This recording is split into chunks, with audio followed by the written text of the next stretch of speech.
Hello, my name is Aaron Mazzeo. At this point in the course, we've gotten pretty good at understanding how to demonstrate convergence with decreasing time steps.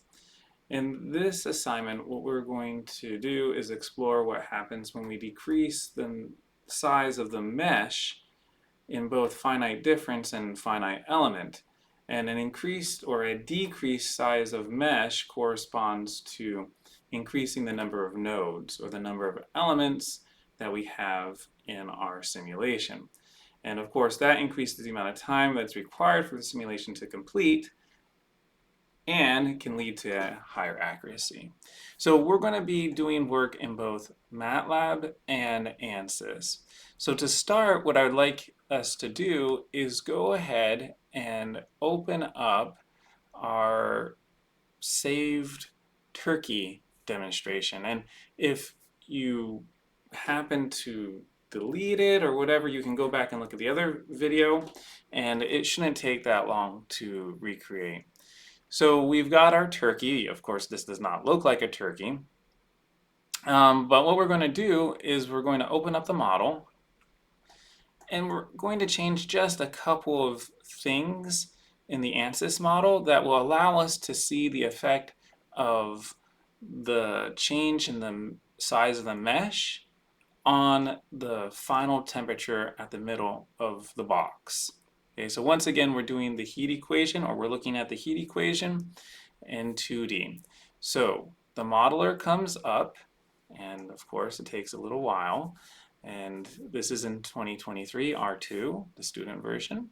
And we're going to go ahead and recall a few things. One is that we have a mesh, okay, and it's pretty fine at this point. We said that the element size is 5 millimeters essentially, right? 5 times 10 to the minus 3.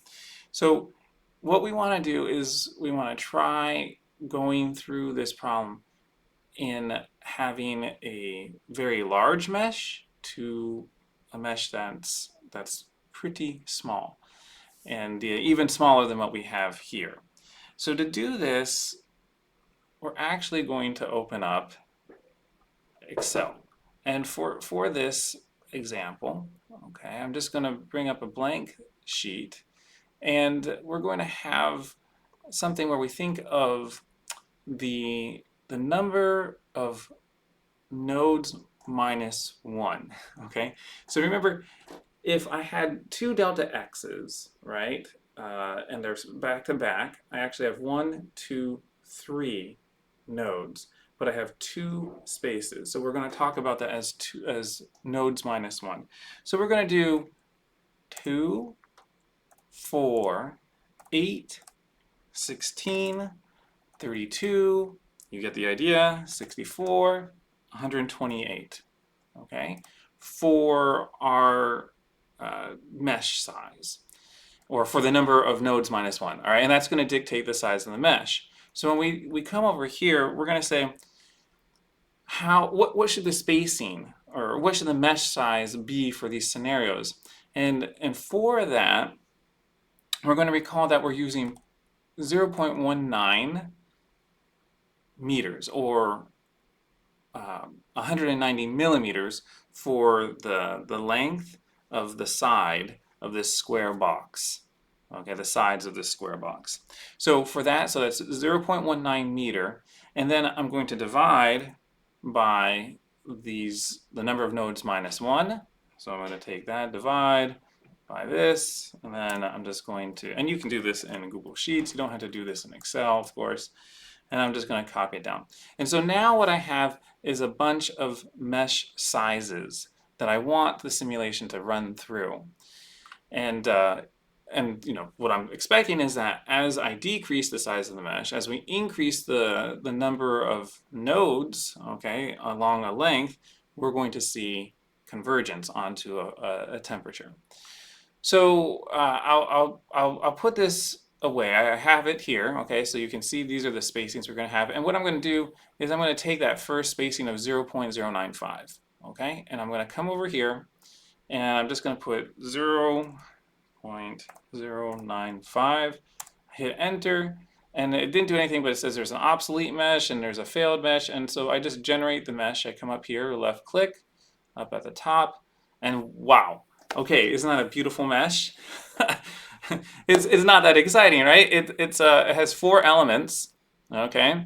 And I've got, like I said, I've got 2 plus 1 nodes on either side of this square, okay? And so that's going to be something of interest. I want to know the temperature of the middle at the end. And last time what we did is we did this middle node. But you see, we just deleted all these nodes. So, or the previous set of nodes. And so now this has no home. It doesn't know where it's supposed to be. And it's like, hey, help me out. I'm actually going to delete this, and we're going to measure the temperature with a probe instead. So here, I'm just going to delete this middle node. It says something, do you want to delete? Yes, I do. And I'm going to now actually come back up, okay? And we're going to add a coordinate system. So we're going to insert coordinate system, and we're going to call this, well, what do we call it? This thing called middle, maybe? All right. And we're going to go over here, and we're going to specify. So we go global coordinates, and this is where we need to know, okay, so it's 190 millimeters across. We're going to do half of that, so that's going to give us 0.095 meters and whoops, I had to click to change. 0.095 and 0.095, like that. Okay, and wow, it just dropped this coordinate system right in the middle. And then when I go to my solution, what we're going to do is we're going to insert a probe right here. It's a temperature probe. And we're going to select a coordinate system for the location method.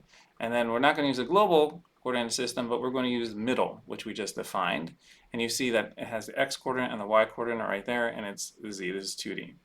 Okay? And so what it's going to do is it's a little bit strange, but essentially it tells us what the maximum and minimum temperature could be over time. All right, and we're running for an extended period of time. And so what do you think? Do you think we want the maximum temperature over the 4 hours, or we want the minimum temperature at that node? Well, we want the maximum temperature, right? The temperature is going to be increasing. So we're going to be interested in this maximum value over time. Well, let's go ahead and see what happens when we try to run this. So we hit solve, because we're already in this solution, and it's building the model. All right. And give it a couple seconds, okay, and then we'll let it run. Okay, so what do we see? We see, now let's put this temperature probe there, and we see on the tabular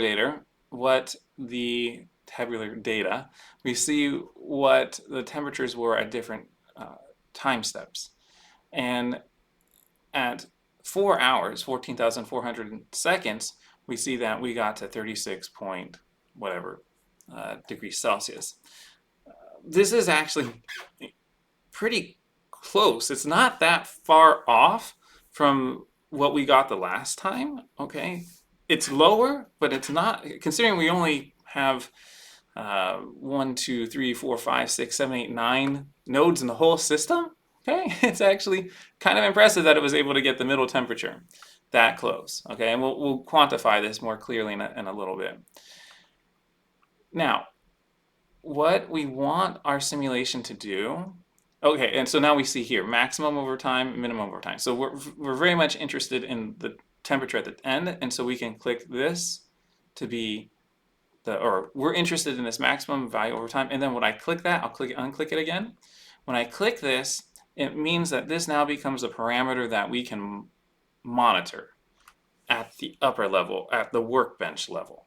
Okay, so I'm going to click that right there, and that's now a parameter that we can keep track of.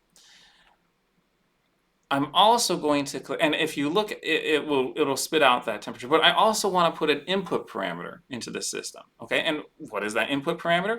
Well, the input parameter is, as you guessed, that's the size of the mesh, or the element size in this lingo. So I'm going to click element size right there. And now what I should be able to do at the workbench level is run the simulation and have it show me as a function of mesh size what the final temperatures are at the middle of the turkey. Okay, so I'm going to close this. And when I do that, I still have this here, which is going to be important in a second. The workbench model has changed, or the project schematic has changed. What we now have are an output, okay, and then we have an input. So that output, right, was the final middle temperature from that probe we inserted, and the input is going to be the new mesh size. So what do? You actually you just double click on the parameter set, okay, and when I do that, I can see that I have what the value was initially that I put in a few seconds ago, 0.095, and we have the probe just like this. So I want to try different values of mesh element size, and I'm gonna place these in here. So let's go ahead and copy and paste. 0.095 is already in there. So I'm going to do this, Control C, and then I'm going to minimize that, and then I'll come over here. Whoops, that's the wrong category, wrong column. This column right here, I hit Control V, or I paste, and now what we have are 6 new parameter points. Okay, and you can run an individual one. I can do a right click, and I can do updated selected design points. I've only got one. Okay, and it will go ahead and it will run this particular case scenario. Okay, so that particular design point. And we'll show progress if I want, and it will eventually spit an answer out here. When I'm ready, okay, so let's see if I'm kind of like, okay, it says it's solving, so at least I'll let it go. It shouldn't take that long to finish this particular problem. And you can see the progress, it's almost done, and it tells me it's updating that particular design point. So if I want to run all the design points, I just come up over here. Okay, so now that temperature increased from 36.2 to 36.9, or pretty much 37, all right? So now we're getting even closer to what, well, I guess I'm foreshadowing, getting closer to the final answer that Ansys is going to give us. I can close this progress window if I like, and then I'm going to let this run an update on all design points. So I click update all design points, and this is going to take, this won't take too long. I think it's probably going to take maybe 5 or 6 minutes, and we're going to go now to Matlab while this is working. So for Matlab, okay, you can kind of see some stuff that I'm working on, including the OBS and apps and everything else. Let's go here. This is where I want to be, okay? So this file, this is Hello Neumann, okay, the start turkey. This should have been the same file that you had from our last lab, or one of the last labs, okay? And what we're going to do here is manipulate and kind of use now, so we're doing, Ansys is doing the finite element approach. We're going to do essentially the same thing, but we're going to do it with the finite difference approach in Matlab, okay? Now, if you recall from the last lab, at least with this turkey and this time, okay, we were able to get away with a much smaller time step than we gave originally. Okay, so I'm going to reduce that time step, okay, just to 0.01, all right? And if I run this, actually I can't run the simulation because it's in the middle of another simulation. It's actually busy, okay? I'm actually trying to do 2 things at the same time. But if I were to run that simulation, that would be a pretty reasonable speed for the 38 plus 1 side nodes that we have. Okay. What we're going to want to do is run our simulation now, similar to what we just did in Ansys with side nodes minus 1, where we have 2, 4, 8, 16, 32, 64, 128, and actually we're going to do one more. We're going to do 256. Okay, so how should we set this up? Remember, before the nodes were kind of set up so that, or the simulation was set up so as we increase the number of nodes, that actually increased the length. Well, we want to flip that around. So we're going to do now LX. Okay, so LX before was equal to n minus 1 times this. Okay, so I'm going to do this. Okay, like this. And actually, I'm going to do a save as here now that we're starting to manipulate things, so that let's see here, editor save as. Okay, and this is going to just be, I'm going to say this is the assignment demo. Okay, so now I'll be able to preserve what I had for Hello Neumann Start Turkey, although I think I have it in another location. But anyway, so we're going to say that the LX now is going to be constant. Well, what do I mean constant? We're actually going to create another loop. All right, and just like we did with creating loops over time, this time we're going to create a loop over mesh size.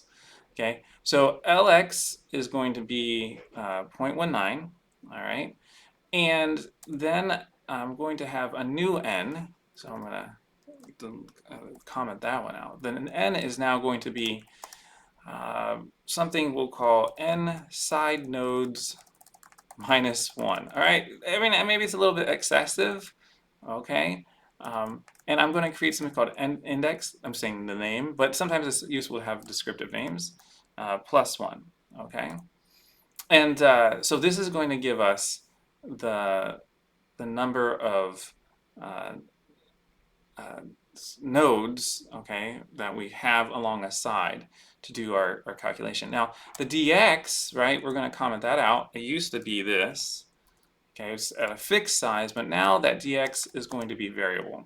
So we're going to do n side nodes minus, or sorry, it's going to be lx divided by n minus 1, just like that. Okay, and this is going to give us the mesh size, just like it did before. Okay. Okay, now so I think we should be good because we have dx and then dy will be equal to that, and then ly, okay, which, you know, it's cool, but we don't, I guess we can use it because we said y's are equal to x's, but whatever. So this now has a fixed time step, okay, and is now set up for us to do a loop. What are we looping over? We're going to be looping over this n side nodes minus 1, okay, with an n index. So we're going to be using an n index, but we're going to have an array of the side nodes minus 1. So n side nodes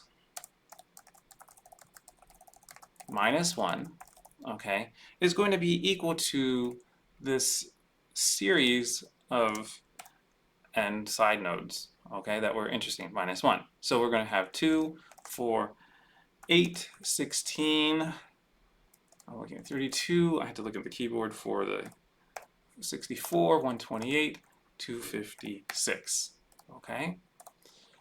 And that's what we're going to use, and then we're going to create a for loop. We're going to do for, and then we already said this index, we're going to do for index equal to 1 to the length of n side nodes. I think Matlab, well, is it smart enough? It's not quite. Yeah, I did it. I did a tab. It did n side nodes minus 1. Okay, and then I'm going to go down to the bottom of all this.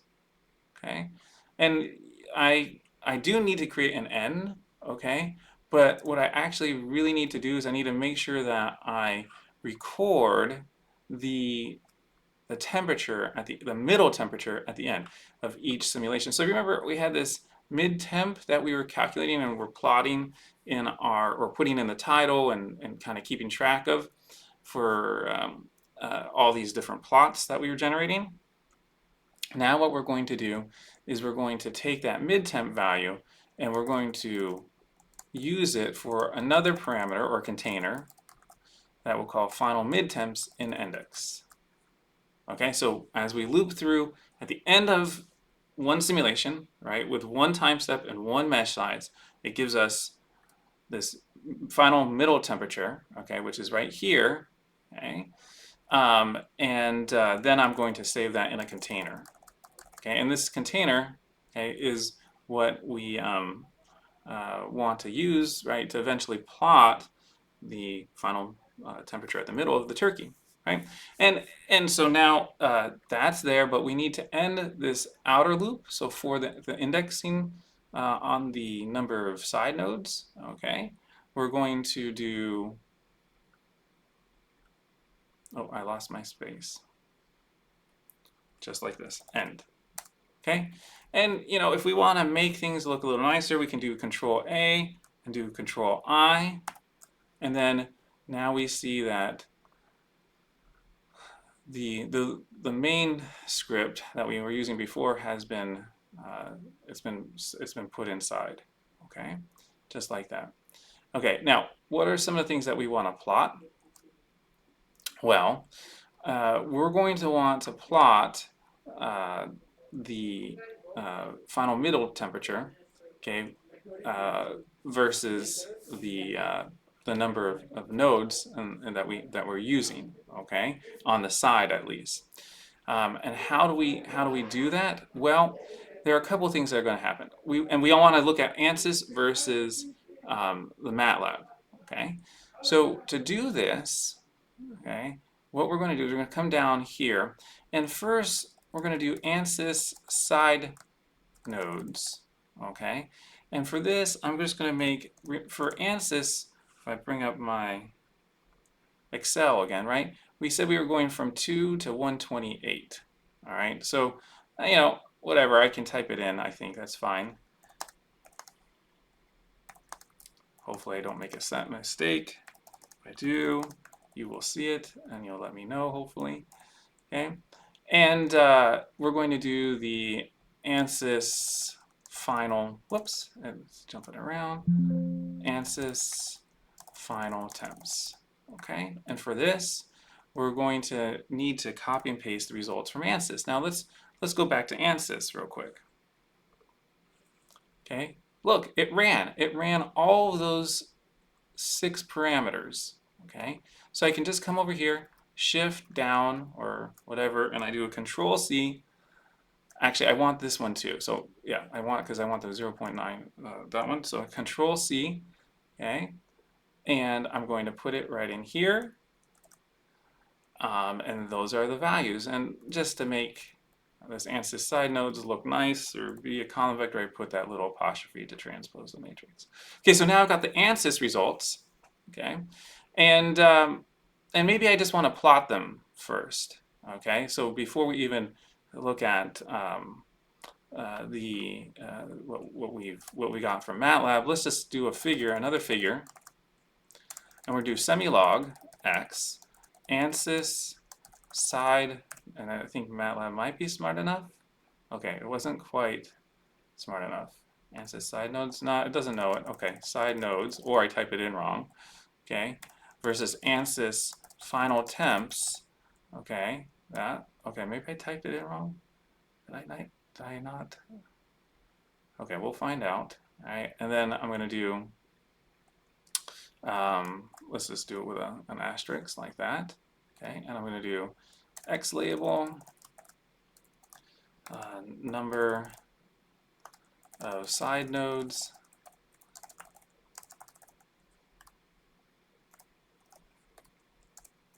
Y label, final middle temperature, and oh, if I do it with K, all right, then I need to go back and actually change. Oops, something weird happened here. I'm not sure what happened here. Side nodes. Okay, but I need to add plus 273.15.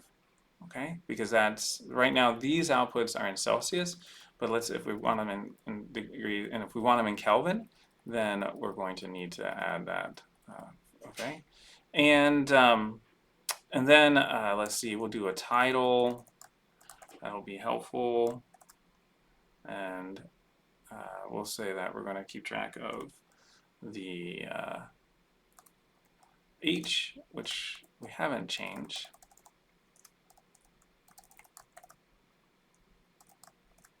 Okay, and then we'll do watts per meter squared Kelvin. And we'll do side length, okay, equals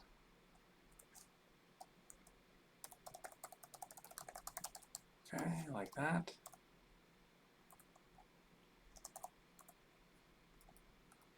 Like that. Okay, is that good? I think that's good. All right, and then we'll do a legend, I guess. We'll just say that this is Ansys finite element results.